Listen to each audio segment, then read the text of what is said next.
Olá, pessoal. Hoje nós vamos falar sobre governança em políticas públicas na avaliação ex post, né? Governança é um tema super importante, é um tema que vem ganhando relevância nos debates sobre o aperfeiçoamento da gestão pública com os órgãos de controle, na aproximação do Brasil com a OCDE, e é um elemento fundamental do guia ex post, do ponto de vista da implementação dos programas, das políticas públicas e da avaliação do impacto das políticas.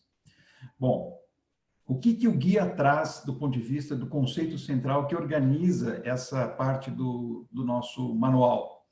O objetivo primordial, por meio da definição de papéis e responsabilidades, então, esse é um elemento fundamental, papéis e responsabilidades, na estrutura de gestão e coordenação.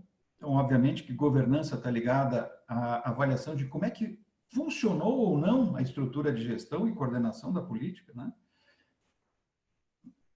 Alcançar maior efetividade e economicidade das ações governamentais. Em suma, melhorar a governança nada mais é do que aprimorar a coordenação da execução da política, criando condições capazes de gerar e entregar resultados, de forma a melhor atender ao interesse público. Assim, espera-se que as recomendações propostas após a avaliação sejam as mais adequadas e que os resultados esperados impactem positivamente a sociedade. Está lá na página 216 do guia. Então, é isso, né? Governança está ligada à coordenação, definição de papéis, estrutura de decisão para implementação, entrega de resultados e efetividade da política.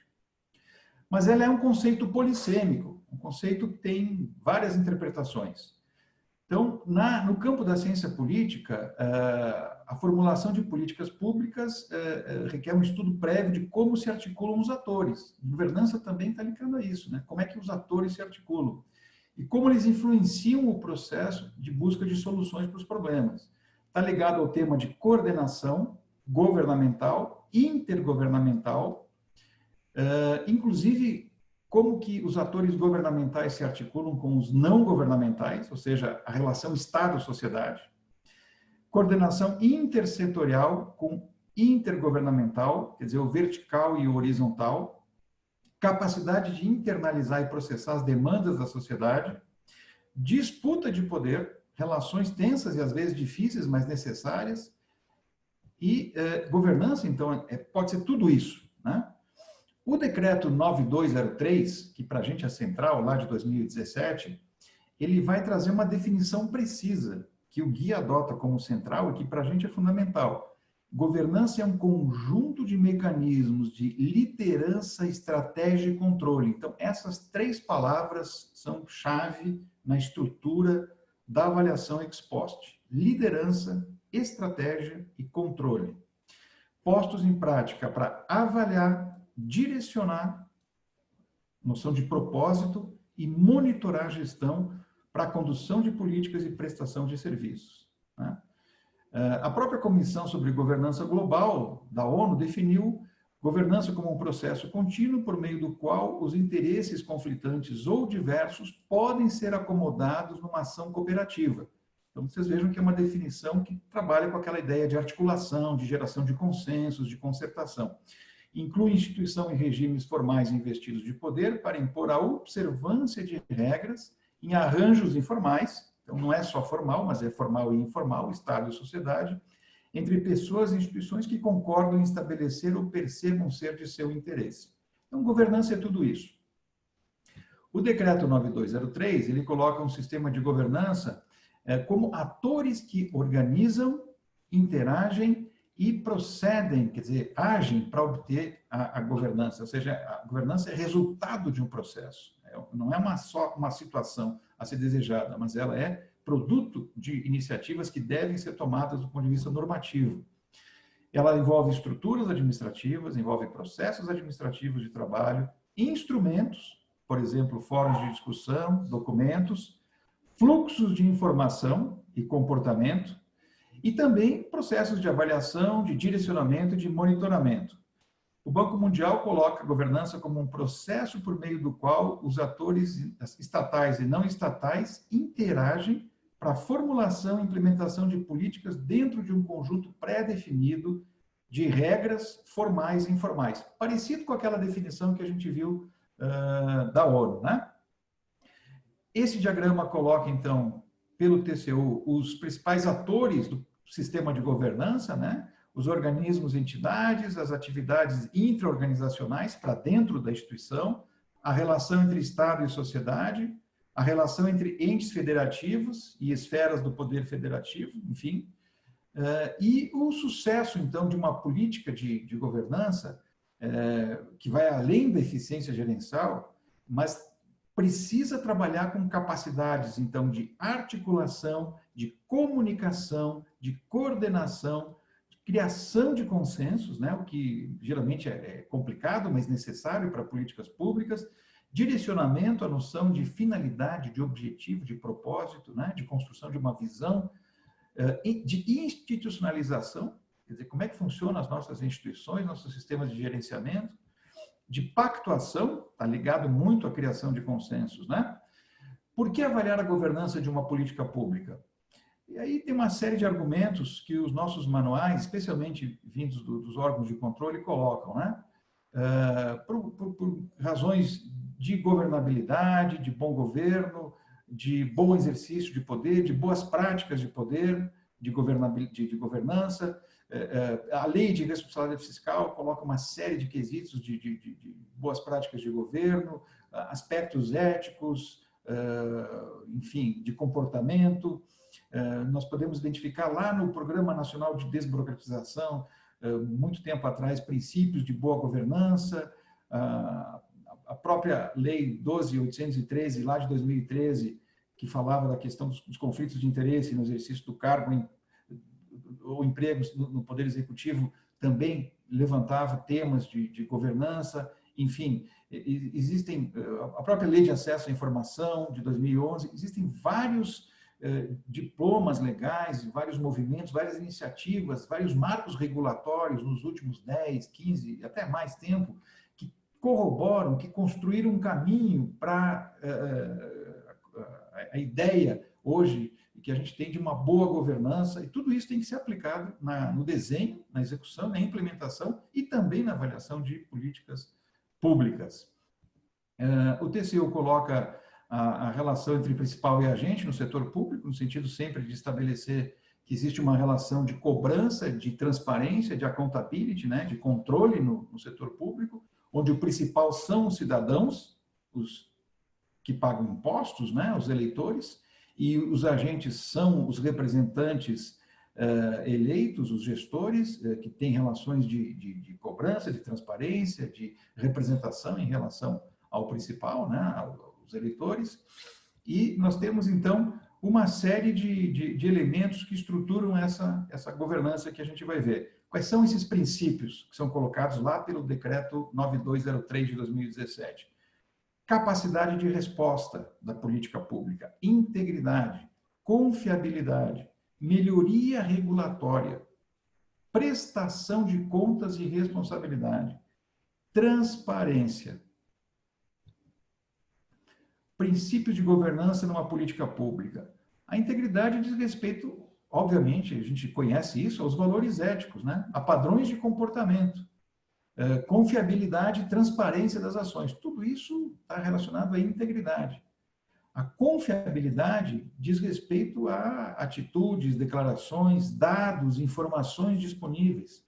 Um elemento fundamental de governança de qualquer política pública consistente, né? A melhoria regulatória são as regras práticas que regem o processo regulatório, a interação entre os atores envolvidos, ao desenho institucional, a como são inseridas as agências no processo de implementação da política, a natureza dessa regulação, se ela é eficiente, se ela funciona, se ela é transparente, se ela é legítima, se ela é reconhecida pelas partes que são reguladas, né, no exercício da política. Prestação de contas e responsabilidade, então, se existem condições de acesso à informação, se essas informações são tempestivas, são transparentes, são completas, né? se a política tem mecanismos que permitem a sua correção de rumos, a correção de decisões equivocadas, eventualmente. Então, tudo isso faz parte dos mecanismos de boa governança que o avaliador de política ex post tem que levar em consideração, né? Transparência é um outro item importante, enfim. O exame de estrutura de governança, então, está colocado com quesitos muito importantes, né? Basicamente, aqueles 3 fundamentais que a gente viu. Do ponto de vista da liderança, compreende o conjunto de práticas comportamentais exercidas pelos principais cargos das organizações, que asseguram as condições mínimas para o exercício de boa governança, integridade, competência, responsabilidade e motivação. A estratégia vai tratar da definição de diretrizes, objetivos, planos e ações. Então, a gente tem que se perguntar na avaliação ex post, essa política tinha diretrizes claras, tinha objetivos claros, tinha planos claros? Isso ajudou na execução, na implementação ou não da política? Critérios de priorização e alinhamento entre as organizações? Houve isso? Contribuiu para o processo de coordenação ou não? Do ponto de vista do controle, compreendendo processos de mitigação de possíveis riscos, houve processos de controle estabelecidos? Esses processos funcionaram na execução daquela política ou não? O não funcionamento desses processos implicou fracasso, erros, equívocos, omissões, né, na execução da política? Por que isso aconteceu? Então, tudo isso precisa ser visto, né, pelo avaliador. Pontos importantes para o exame da estrutura de governança: competências e atribuições da execução da política pública, responsabilidade pelos seus ajustes. A gente precisa entender quem executava quais papéis em termos institucionais, quais eram as responsabilidades de desenho, implementação, execução da política, de coordenação daquela política, se eles estavam claramente e continuamente definidos, né? Aqui tem um exemplo engraçado, mas que no fundo é trágico, né? Em relação à dengue, né? O mosquito é federal, estadual ou municipal? Claro que é uma brincadeira, mas no fundo tem uma questão muito trágica de pacto federativo, divisão de responsabilidades, coordenação entre agências federais, estaduais e municipais, né? Que precisa existir. Isso é um problema claro de governança, definição de papéis, atribuição de papéis, né? Clareza sobre quem define, quem comanda, quem coordena, quem acompanha, quem supervisiona e quem gera a política. Questões fundamentais que o avaliador tem que analisar, considerar e concluir sobre a execução da política. Então, articulação, pactuação, resolução de controvérsias, como é que isso funcionou? Quem propôs e quem financiou a política? Quem articulou interessados, intervenientes? Como é que essa articulação foi feita? Quem pactuou os objetivos e as metas? Como é que essa pactuação foi feita e mantida na execução da política ou não? E se essa falta de manutenção desarticulou e provocou descoordenação, quem sabe? Quem solucionou eventuais controvérsias? Ou se elas não foram solucionadas? Há espaços compartilhados entre governo e sociedade na deliberação e consulta? Como é que eles funcionaram ou não funcionaram? E isso foi causa de eventuais danos à eficiência e eficácia da política, à efetividade da política. Você tem que considerar, são elementos fundamentais de governança. O papel das normas e dos manuais na gestão da governança, né? Isso é fundamental, são os instrumentos básicos pelos quais a governança opera, a governança acontece, né? Eles definem os procedimentos, a forma como os atores vão interagir, vão se relacionar, né? Os planos e os manuais, eles definem também os treinamentos, as capacitações, sujeitos a revisões, avaliações permanentes, né? Eles institucionalizam esses processos. E aí tem uma série de regulamentos que materializam isso e que são fontes, muitas vezes, de investigação para o avaliador. Leis, decretos, portarias, instruções normativas, né? Tudo isso é um material precioso de investigação que o avaliador tem que acessar, tem que ir atrás para poder investigar o que aconteceu e cotejar com os resultados reais daquela política. Um exemplo de instrumentos para formação, para informar sobre a governança, que o guia coloca em cima daquela tríade de conceitos, né? Liderança, estratégia e controle. Na liderança, há 4 dimensões principais. Então, integridade, a gente já viu o que é, né? Competência, responsabilidade e motivação. A integridade se divide em 2, confiabilidade e transparência. A competência se traduz em capacidade de resposta e expertise, domínio da técnica. A responsabilidade em prestação de contas e comprometimento. E a motivação em busca do consenso e participação no processo decisório.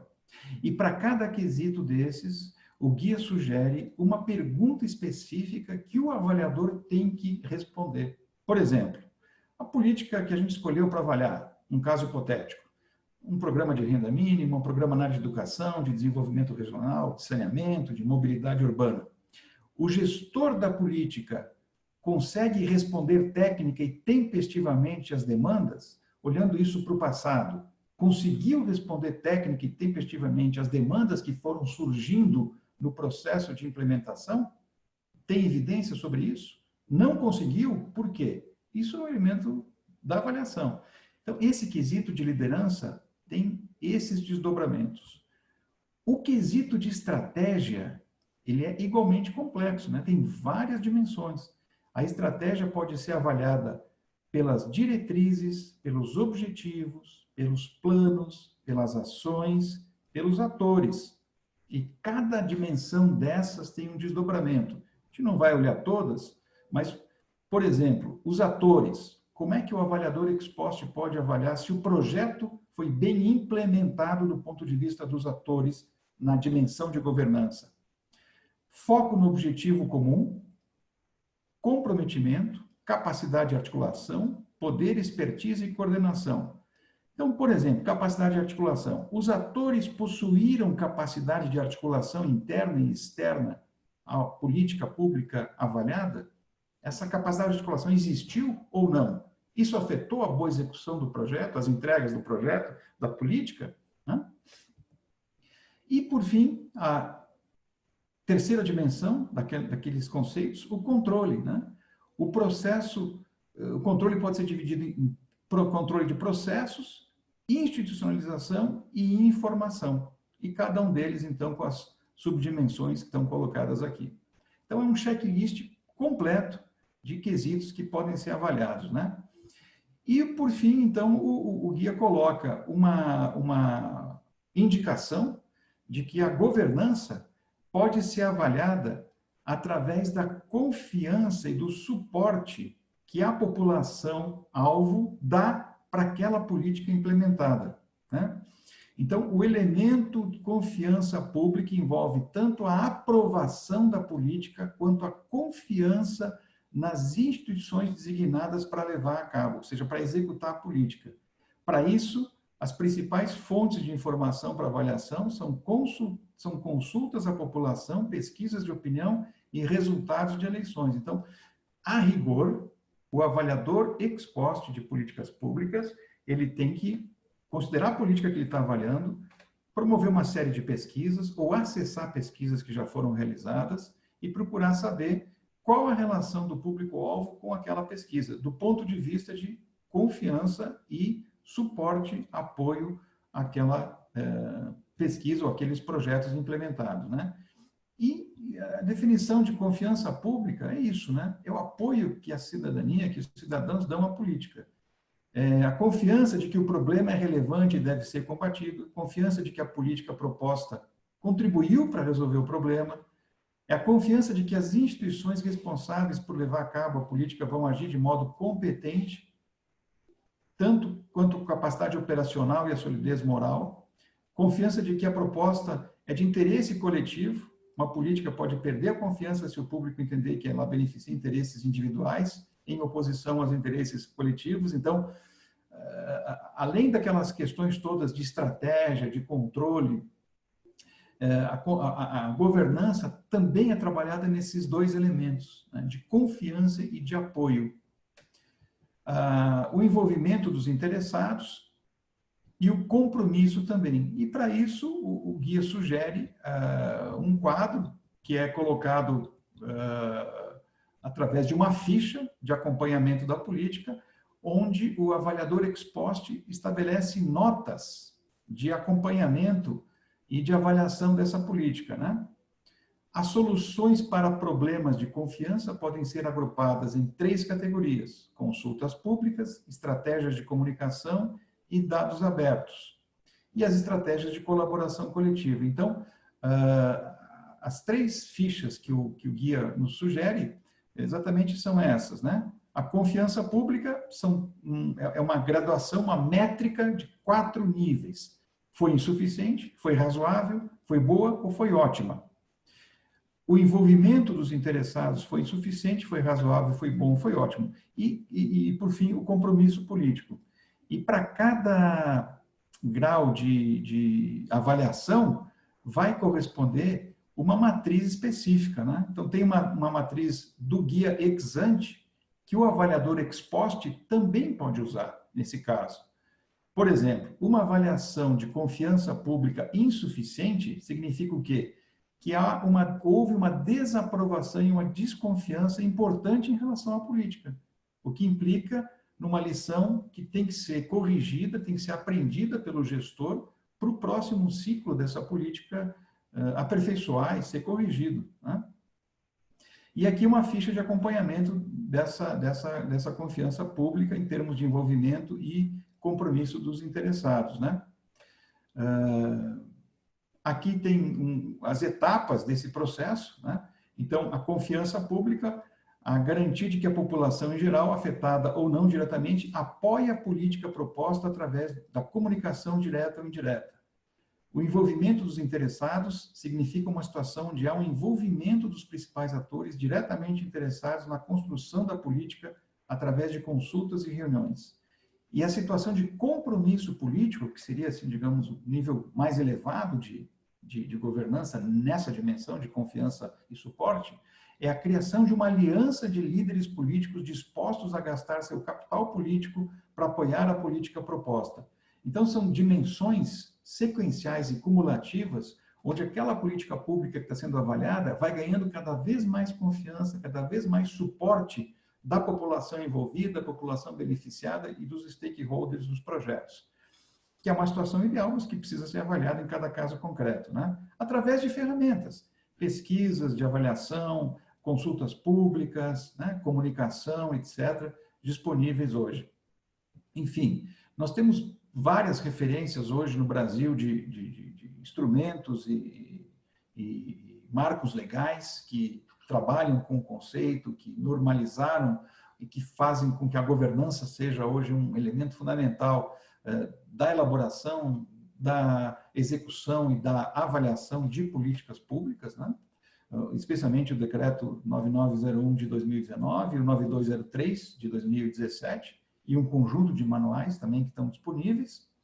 E nós temos no guia um exemplo, que eu não vou aprofundar aqui, mas que depois pode ser visto, da aplicação de um método de análise multicritério de governança.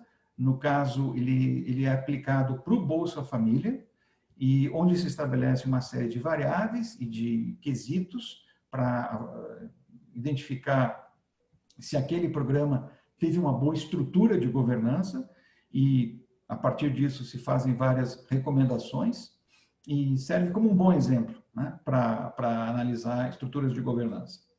Então, finalizando a aula de hoje, eu queria levantar os principais elementos do que seria, então, uma boa governança, que é o que tem que ser avaliado no projeto, quando o avaliador ex post vai olhar o caso concreto lá na educação, na saúde, enfim, na área que for feita a avaliação. Primeiro, a boa governança sempre vai ser a boa definição do direcionamento estratégico. Então, é preciso saber se o projeto demonstrou ter esse direcionamento ou não e por quê. Que mecanismos operaram, existiram, de fato, para supervisionar a gestão do projeto. E como é que eles aconteceram? A boa governança é o envolvimento existente de partes interessadas. Como é que esse envolvimento aconteceu de fato? Que efeitos ele provocou ou não? Que problemas aconteceram nessa dimensão? A forma de gerenciamento dos riscos, né? A gente já viu em outra aula a gestão de riscos. Aqui entram como governança. Como é que foi a governança da gestão de riscos? O gerenciamento de conflitos. Toda a política pública distributiva ou redistributiva, ainda com mais ênfase, envolve a existência de conflitos, de tensões, a administração de interesses opostos, a arbitragem de interesses. Como é que o projeto resolveu isso? Que estrutura de governança resolveu isso? Que tipo de mecanismo, de instrumento foi usado para resolver isso? E se isso não aconteceu, impactou na efetividade, na entrega do projeto? Os mecanismos de auditoria e de avaliação do sistema de gestão e de controle funcionaram na implementação do projeto? Ajudaram a corrigir eventuais desvios do projeto, eventuais erros de projeto? Em que medida o não funcionamento desses mecanismos de controle contribuiu para a inefetividade, a má alocação do projeto, o fracasso das entregas do projeto? São elementos fundamentais que o avaliador tem que analisar. E, por fim, qual é o tipo de accountability, né, de transparência, de responsabilização que o projeto promoveu, em termos de prestação de contas, de responsividade, de transparência. Ok? Então, com isso, a gente espera que vocês tenham elementos básicos, fundamentais, para entender o que é a governança em políticas públicas, como é que ela acontece na implementação dessas políticas, que elementos são fundamentais para a gente fazer uma avaliação ex post da estratégia de governança e como a gente procede para fazer isso na prática. Ok? Obrigado pela atenção de vocês e até a próxima.